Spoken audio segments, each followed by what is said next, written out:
Hello, everyone. My name is Karen Woods, and I want to just take a few moments just to talk to you about leadership. It's something that people talk about all the time, but I think the perspective of it is just a little bit wrong. We think of leadership as we're directing and telling people what to do, but true leadership is influence, nothing more, nothing less. And I get that from my mentor, John Maxwell. John Maxwell, he's a plethora of things: motivational speaker, former pastor. Um, he's an author of almost 100 books, and he teaches such great moral ethics and everything in between.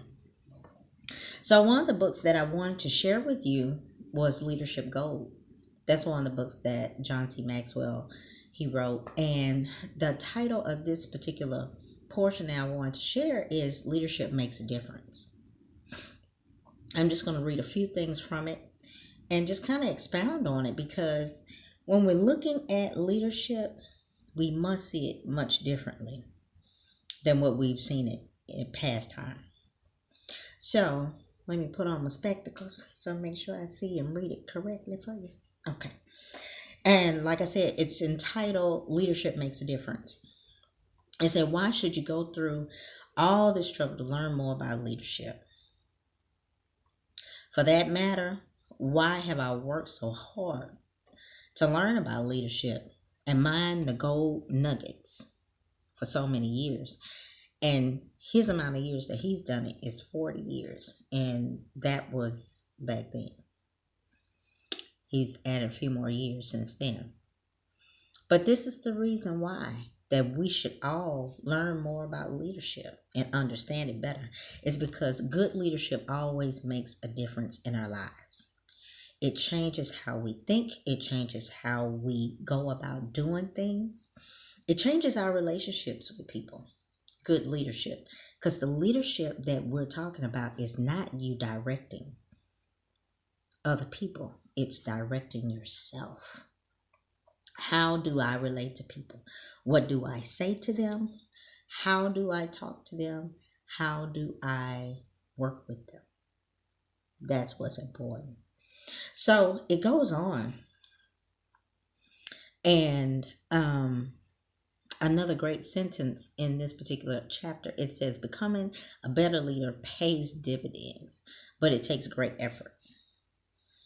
And the effort that it takes is a lot of self-denial. It takes a lot of dying to yourself. The dividends that it pays into becoming a better leader is that you don't become as stressed about everything. Certain things are still going to stress you, but you begin to take the opportunity to look at what you choose to be stressed about, and not stressed to the point to where you're out of control. The stress now is in a more directive mode, to where we're going to find a solution because we realize this is a very uncomfortable place.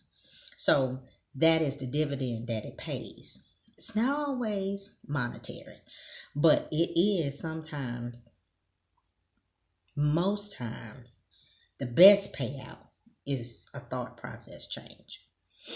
Leadership requires a lot from a person. It's demanding and complex. Let me tell you a little bit about that. This is where it leads you. Leadership is the willingness to put oneself at risk. And you would say, how am I putting myself at risk? Because we're talking about us. We're not talking about directing people. We're talking about us. So putting oneself at risk is looking at a particular situation and seeing it totally different, and willing to tell somebody about your mistakes that you've made. The mistakes in not putting in enough effort. That would be something that I wouldn't want to tell people that I've done, but I haven't put in enough effort in certain areas of my life. So I haven't gotten the dividend that I needed to be having at this particular point in my life. So now That's the risk that I'm taking for you to say whatever you're going to say about me. But when we look at it in a real perspective, everybody has an area where they have not willfully put in enough time in a particular area and reaped a harvest. Everybody has. Leadership is the passion to make a difference with other people. It's the passion to make a difference with other people. Why is that? Because you want to see fruitfulness come out of other people. So therefore, you want to try to do the best you can do in order that you can give the best instruction so that they can be successful in whatever it is that they're doing, in whatever manner that they're doing it in. Because good leadership is, I did it before you. Now I'm going to show you how I did it. And hopefully you can follow what I've done and make an impact. That's good leadership. Leadership is being dissatisfied with the current reality. Now I know you say, what does leadership have to do with me being dissatisfied? Leadership says, I don't want to be here no more. I don't want to work for this company the way that I'm working for them. I want to be in a different department. I want to change careers. And I want to do a totally different job description. I'm ready to become a part of the entrepreneurial world and go out on my own and find out what's that about. Or I am tired of being in the entrepreneurial world and I'm ready to go into corporate America, but make an impact because I have had to have self-discipline in some areas that probably someone that works in corporate hasn't had to have, because it's two different worlds in certain aspects. So it's being dissatisfied about the current reality, whatever that current reality is for you.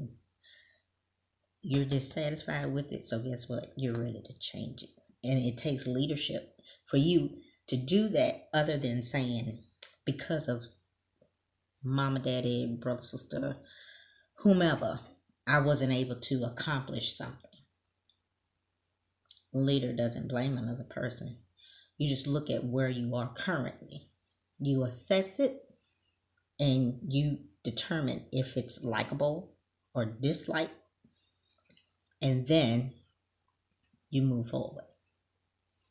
And my last nugget that I'm going to leave with you is leadership is taking responsibility while others are making excuses, which is pretty much what I just said, but I didn't realize that was the next one that was coming up. I'm not going to make the excuse that I couldn't make it to become a lawyer because someone didn't pat me on the back and didn't encourage me in order to do so. I'm going to take the responsibility that I just chose a totally different field. And because I chose that field, I said I was going to do the best that I could in that field. But at this point, we can always go back, just like the last one. And it says, it's being dissatisfied with the current reality. I really want to be a lawyer. So guess what? I'm not going to blame somebody else. I'm going to say, I want to be a lawyer. So I'm going to find out what I need to do to become a lawyer, go to school, graduate, make some connections, begin in my new field. So those are just a few things that I just want to share with you in reference to leadership so that we can stop looking at leadership as management, because that's not the same thing. You being a manager is not being a leader. You are looking over duties and tasks and making sure that someone is doing them. But true leadership is assessing what needs to be done, making the adjustment to it, and hopefully you've made the right adjustments. Now it influences other people to make good choices and adjustments in their life.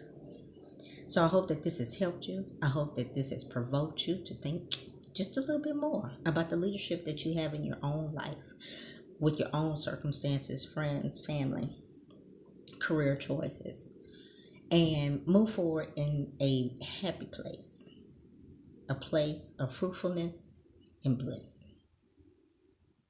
Many blessings to you all. And thanks for listening. Bye.